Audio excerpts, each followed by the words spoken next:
On this short video, I want to discuss a little bit the so-called Arabic numbers and whether it's true that these numbers originally were invented in India.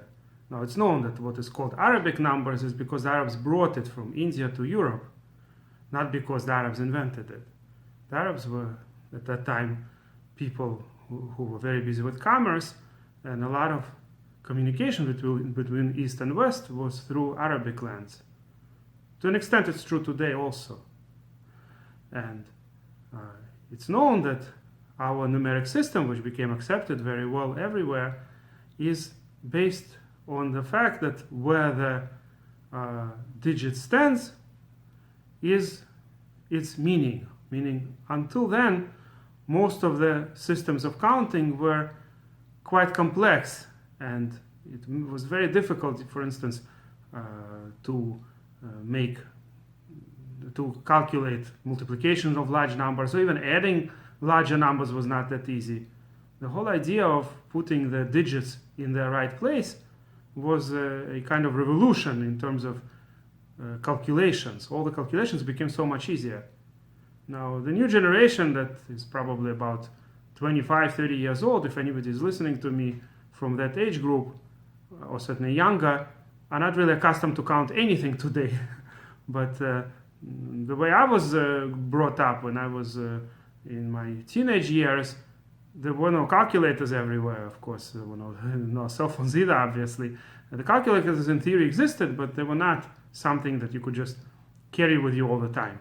So whenever you needed to calculate something, let's say you need to multiply 35 by 74, you would actually write it down and use the digits and calculate each one. It's the method that's usually taught in one of these early elementary school classes, how to multiply many digit numbers. But imagine instead of digits, there would be numbers, let's say in Rome, right? Roman numerals. How do they work? So 1, 2, 3 is, instead of digit location, 1, 2, and 3 are just 1 vertical bar, 2, and 3 vertical bars. And then 4 is basically 5 minus 1, meaning V stands for 5, and when the vertical bar is in front of it, the I is in front of it, that's 5 minus 1, so that's 4. And then 5 is just a V, and then the V with the 1 to the right of it would be 6, with another I would be 7, and another I is 8, and then again 9 is 10 minus 1, so it's an I before the X is 10, and etc. etc. How would you multiply numbers like that? It's incredibly difficult to multiply such numbers. Even adding them is not easy, but doing any calculations with these numbers is almost impossible. So that's why it's considered a revolution, the Indian system that was brought by the Arabs, the so-called Arabic numerals. By the way, they weren't at that time written the way they are written now. In all kinds of places, including India itself, they were written in all kinds of ways. It's interesting that the letters of most alphabets didn't change that much. Let's say the Latin alphabet that's used for English language, it's been around for a very, very long time. And originally those alphabets stem, including the Greek one, which is even closer, stem from the old Hebrew alphabet, what they call Paleo Hebrew, or Phoenician alphabet. That's the Aleph Bet, right? That's why it's called alphabet, Aleph Bet. And in Greek, alpha, beta, gamma, delta, Aleph, Bet, Gimel, Dalet. So it's the ancient Paleo Hebrew, as they call it, and Phoenician, which is very close to it. That's the alphabet that's ultimately gave rise to various other alphabets. By the way, they have the archaeologists did discover some writings in Greek in the Greek Isles that are actually written with Hebrew letters. So they didn't have the Greek alphabet yet in those places, but they were using the Hebrew letters for the Greek writings. But later the alphabet itself was developed. And Russian alphabet about 1,000 years ago was developed based on the Greek and with some Hebrew letters taken directly from Hebrew. But at any rate, the letters are quite old and their shape didn't change that much. But the numbers are actually quite new.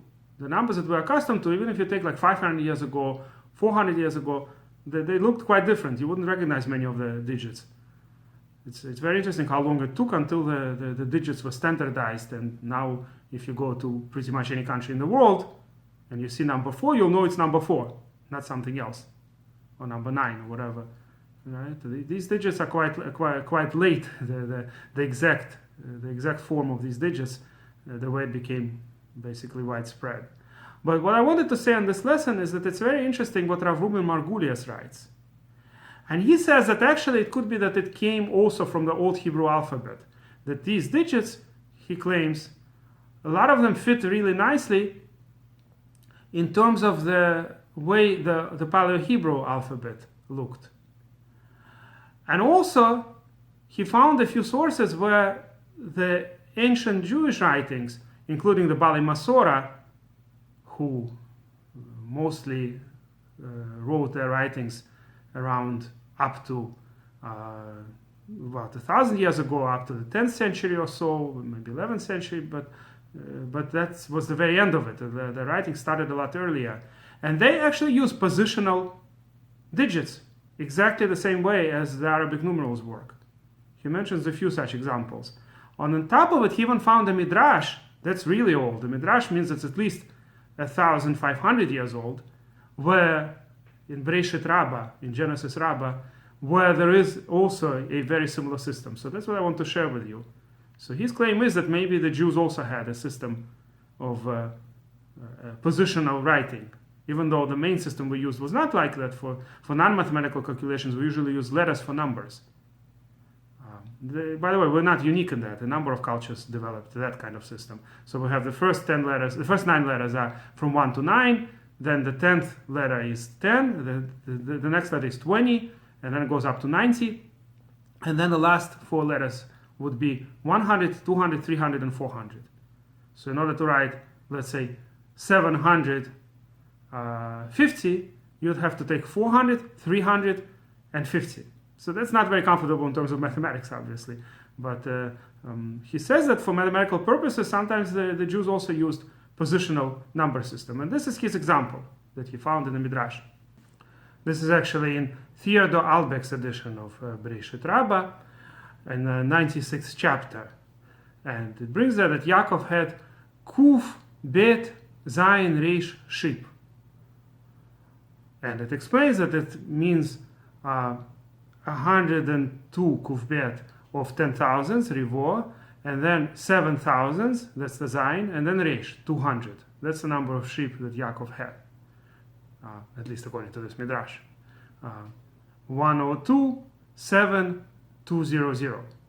So it's using already a positional system here. And like I mentioned in the Masoretic writings, it's not uncommon to use positional system of digits as well. So this is just an example of possible ancient invention that may have existed among Jews earlier than anywhere else.